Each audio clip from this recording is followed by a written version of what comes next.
Pažymėtą objektą piešimo programoje galima apsukti arba apversti. Tam mums reikia nueiti į programos viršų, kitaip tariant, į lango meniu juostą ir meniu juostoje paspausti ant piešinys.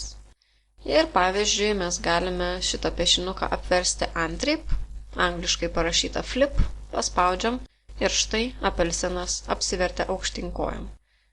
Grąžinsiu savo veiksmą, einam vėl į meniu juostą, spaudžiam ant piešinys ir pasirenkam Mirror. Mirror reiškia veidrodinis atspindys.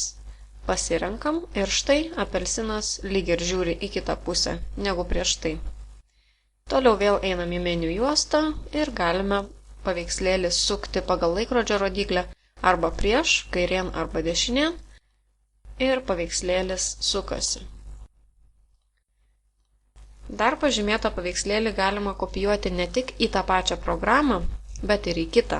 Na pavyzdžiui, spaudžiu kopijuoti, galiu eiti į tekstų rengiklį ir paspausti įdėti. Ir štai čia atsirado tas pats paveikslėlis. Ir aš jį galiu patempti į kitą vietą, pamažinti arba padidinti. Ir šalia galiu ką nors užrašyti. Pavyzdžiui, čia yra apelsinas. Na štai. Tačiau vieno dalyko daryti negalima. Negalima paveikslėlio kopijuoti į failų tvarkyklę. Štai, bandau ir net neina paspausti mygtuką įdėti.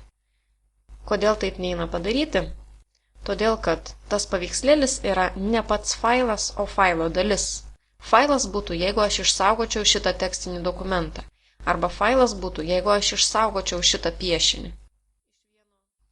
Piešinius galima kopijuoti iš vienos vietos į kitą, bet tik tada, kai jie yra jau išsaugoti, kai jie turi pavadinimą ir kai jie turi savo galūnę.